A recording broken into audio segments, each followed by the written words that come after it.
episode of Charlie Cat Presents. Today, well, let me say this first. Artifacts come down to us through many ages, made of many different materials, obviously. But here in Michigan, I'm most familiar with the stone and pottery artifacts. I've literally, in pottery, I've found over the years well over 1,500 pots based on the rim shards that I've found, which is quite a few. And the thing with pottery is it's very easy to date. Stone, lithic arrowheads, spear points, they're not too difficult to date, though some styles cross over into different eras. But I have found a number of bone and antler pieces which present a bit of a mystery, or an enigma, if you will, to me. In this episode of Charlie Cat Presents, I'm going to show you some of those very fascinating pieces and give you my take on them. Now, I would be lying if I said that I am not using speculation here, because I have to. I've been accused in the past by one viewer of doing nothing but speculating on the artifacts that I show, which isn't true. I've done a lot of study over the past 35 years, but archaeology does have a large portion of it, in my opinion, is speculation. However, since for the most part there are not definitive type styles in bone like there is in stone or pottery artifacts, it presents a little bit of a problem. So I've looked up at images online. I've actually, in trying to prepare this, I've probably looked at well over 100 images, trying to come up with type styles that I could fit the finds that I made into. And you know what I found? I couldn't do it, except for arrows, because bone arrows are, they're kind of distinctive. So, what it boils down to is what I'm going to give you as my assessment on these pieces. Now, if you disagree with me, or you have an idea that you want to share in the comments section, I would love to hear from you. I respect each and every one of you. I appreciate you. I love you guys, and thank you for being with me. So please share your comments. It only adds to the body of knowledge in my estimation. The only comments that don't get through, I have a setting on my YouTube channel that are ones that use profanity, and I want my channel to remain a family-friendly channel. And there have been a few that have used profanity, and so those ones don't come through. But most of you are awesome and very encouraging. So, having said that, let's take a look at some of these really cool artifacts. Alright, here's the first set of bone. There are 5 pieces here, and they all go together, although I can't fit them together, if that makes any sense. I found these, as well as some other bone tools and some antler, very ancient antler pieces that I'm going to show you momentarily. But this piece, I don't know how well you can tell because of the lighting, but it is stained with red ochre, a mineral that was much revered and used by the Native American culture through different periods. But then the really unusual thing about this is that on this side, as you can see, there's a hole, almost perfectly round hole, hollowed out. Now, it occurred to me at first that maybe they had done this to get to the marrow inside, which really was a delicacy to them. They loved it. But as you can see, the spongy area here, that would have all been marrow too, and they left that untouched. So, what was this piece used for? It's obvious that it was altered by the hand of ancient man, as my dear friend Jerry Wagner used to say. But for what use?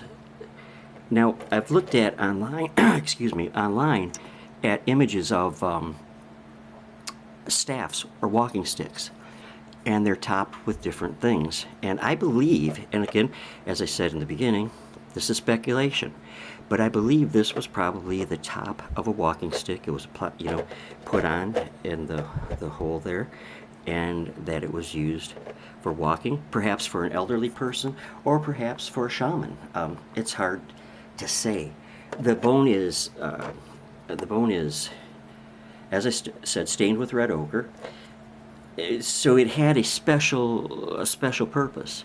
Red ochre was quite often ceremonial in use. It was used in, I'm not saying these are from a burial, because I don't believe that, but They do have the red ochre, and it was something that was used a lot ceremonially.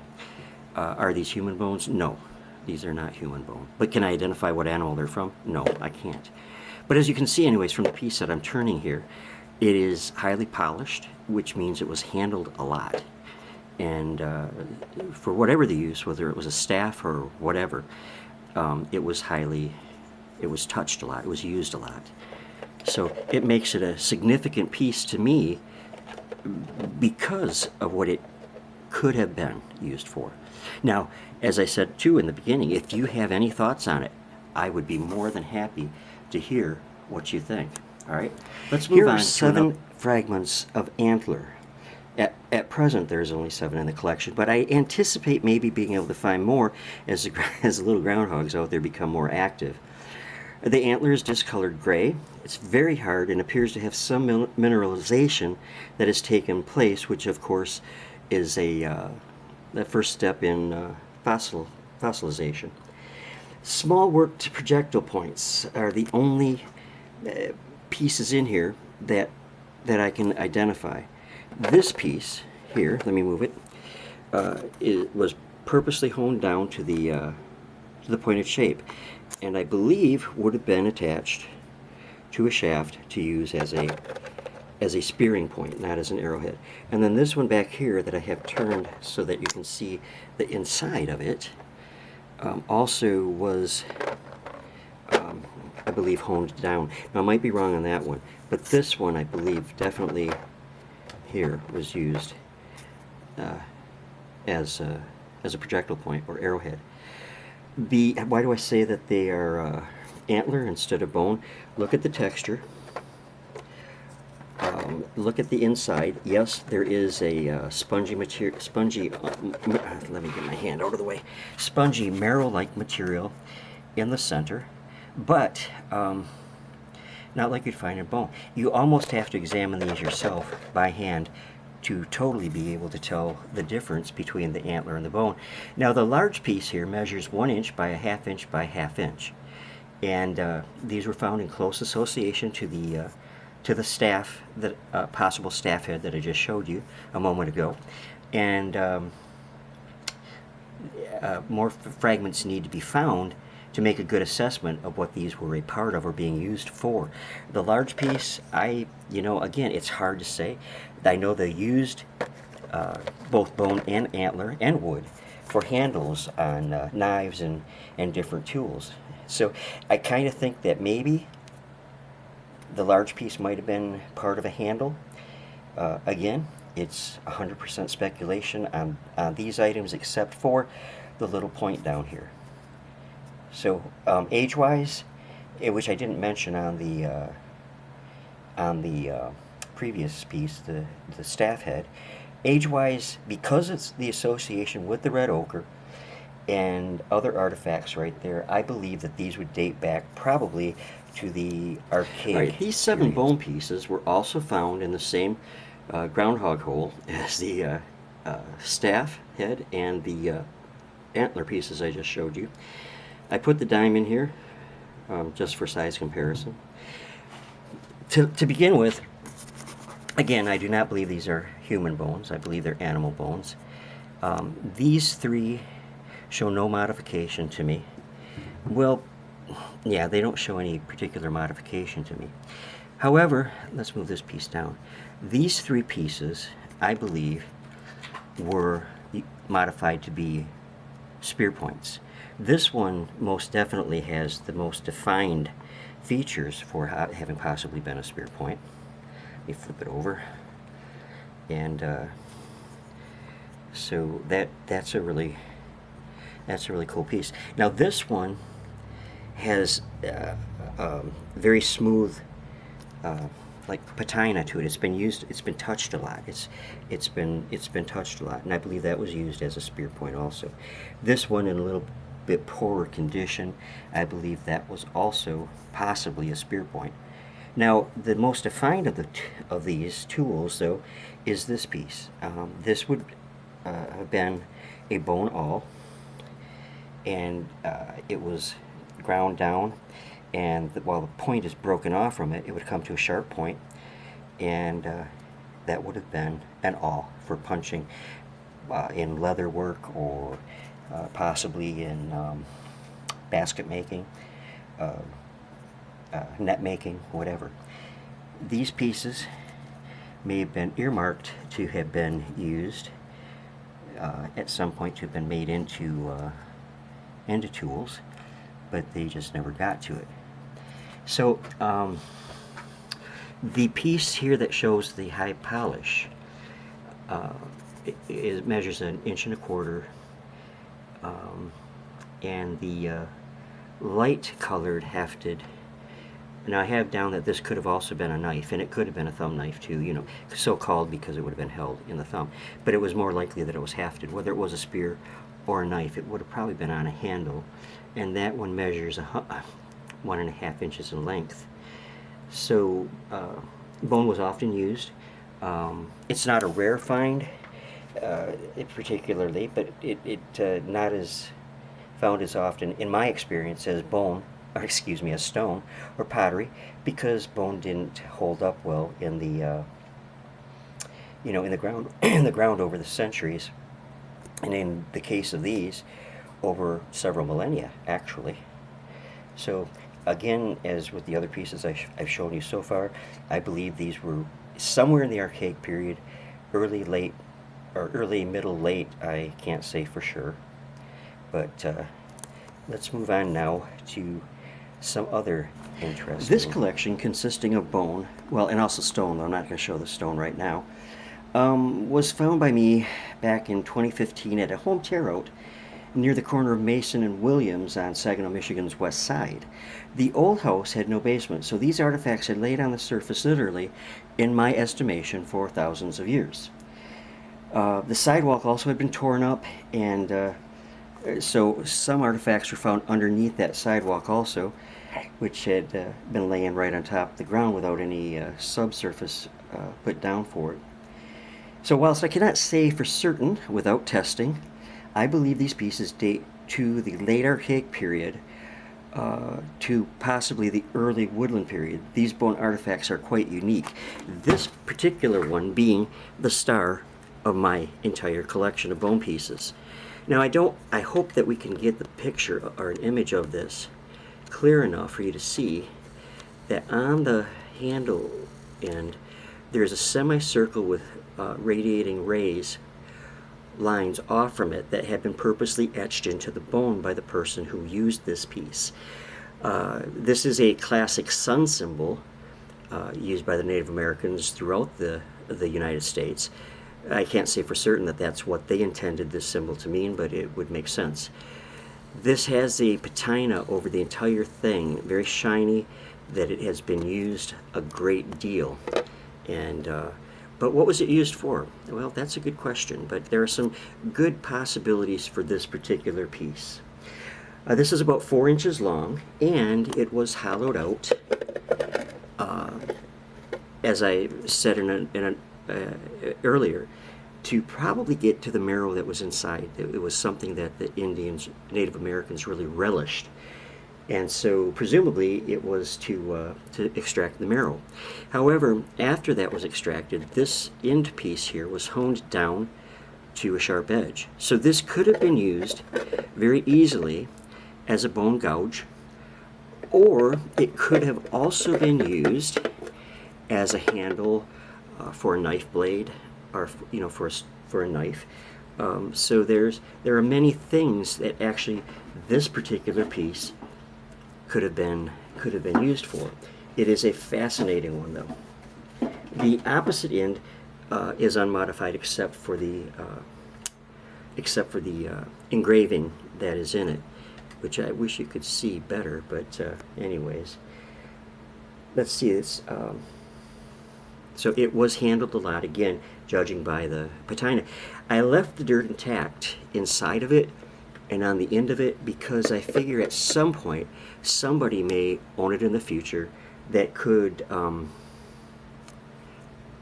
be able to assess its age even better from the dirt that's in it, pollen or whatever that might be in that dirt. So it is a fascinating piece, and it is one of my favorite pieces in the collection of bone artifacts or collection of artifacts,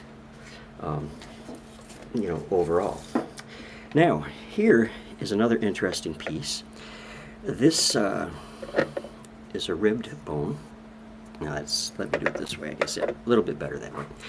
But at any rate, this bone is a little over 3 inches long, and I believe that it was hefted as a spear or for stabbing. Now, I believe that it was hefted because right here, where you see my thumb, is a purposely made notch.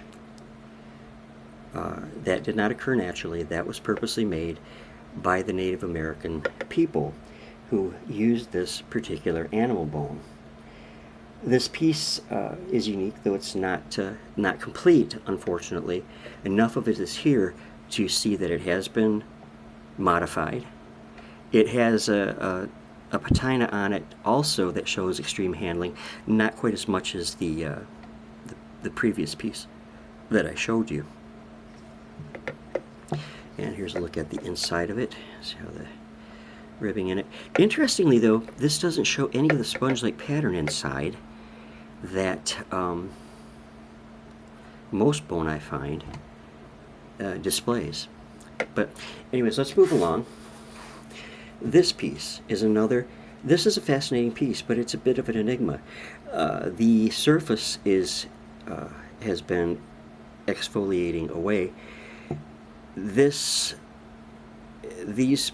patches show again the patina that indicates high use, a very high polish. And I am not certain, but I'm kind of wondering if this may not have actually been antler, because the surface of it looks more like that to me. But also, oddly, it is angled at a very unusual angle that does not look natural to me. So this piece has been modified, and again has been heavily handled over time. But it's not possible for me to ascertain what this could have been. It could have been used as a handle. It could have been used as a torch. I suppose it could have even been used as a pipe. But it was, it's incomplete, obviously. And unfortunately, I was unable to find any other pieces of that lying there. Now there's another piece here. This is, oh boy, it's similar to me to this, except it doesn't look like it has as high a polish. But you can see striations in it here. I hope you can see what I mean. The lines. Now, so it was ground against something. So whatever it was being used for, modified into, is lost over the centuries, because I could not find any more of it. But like this piece, inside there is no trace of marrow. The texture looks different than bone. So I'm going to go with these two pieces were actually antler. Now there were other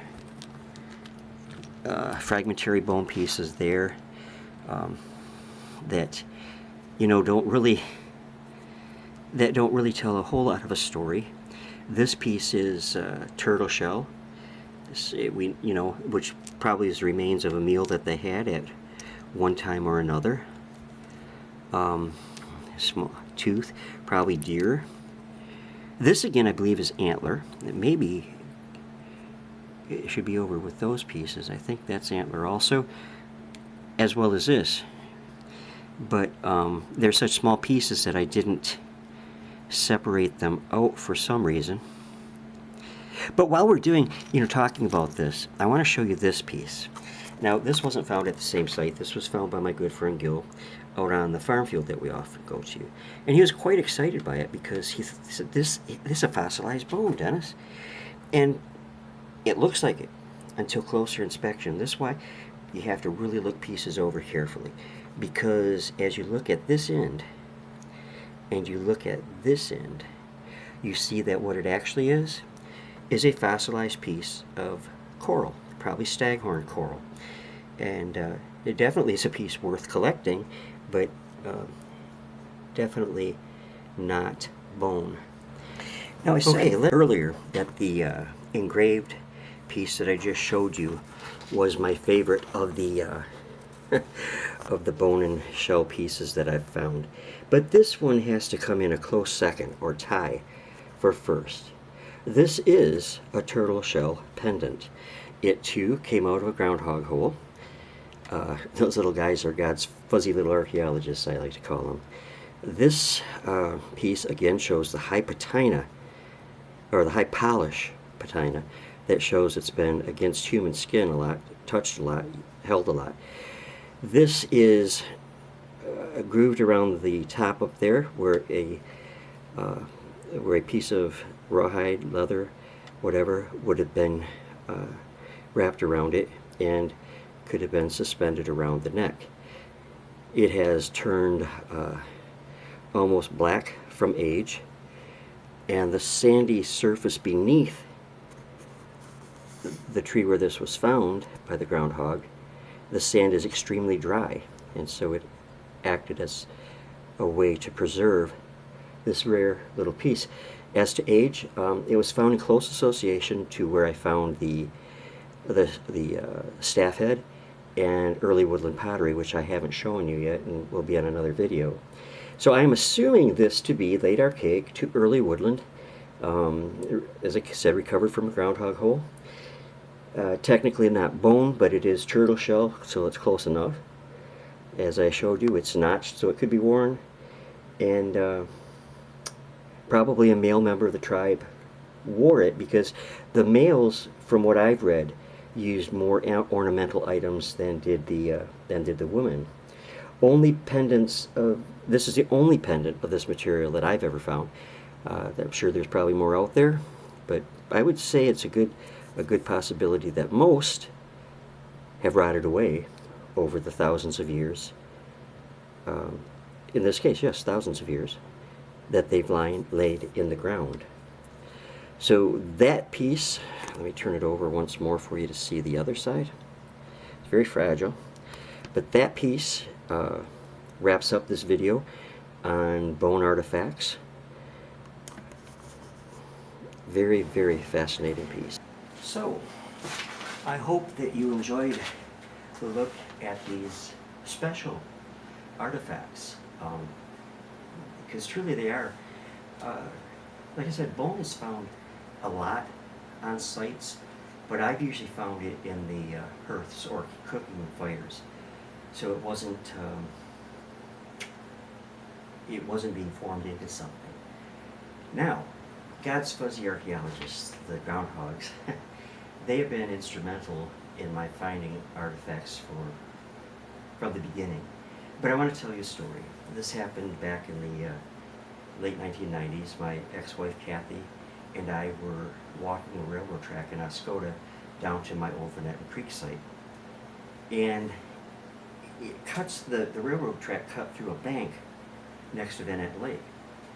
And a tree, the roots from the tree were growing out of the bank, and a groundhog had dug up underneath there. And in the dirt that groundhog kicked out were 1,500, kid you not, 1,500 pottery shards that represented, from rim shards there, 2 different pots. But we didn't have anything to carry them in. I wanted to take them home. I didn't want to just leave them lay there. So Kathy, ever resourceful as she tried to be, stripped off her socks, and we filled them both to the bulging point. It wasn't too many months later, an article I had written about this incident appeared in Michigan Outdoors magazine, and I likened, a stupid thing to do, especially in public, but I likened her feet to the size of a Sasquatch, and that's how we were able to carry all this stuff home. I mean, she was never very appreciative of that. She didn't have a sense of humor like it would take to be married to somebody like me. Anyways, thank you for stopping, taking the time to look at the artifacts. Let me know if you have any comments. I would love to hear. Listen, God bless you all. Stay well in these precarious times that we live in. everything goes all right, I'll be back with you next week, and I believe I'm going to do a video on Native American Indian pottery. So that should be a good one. See you later.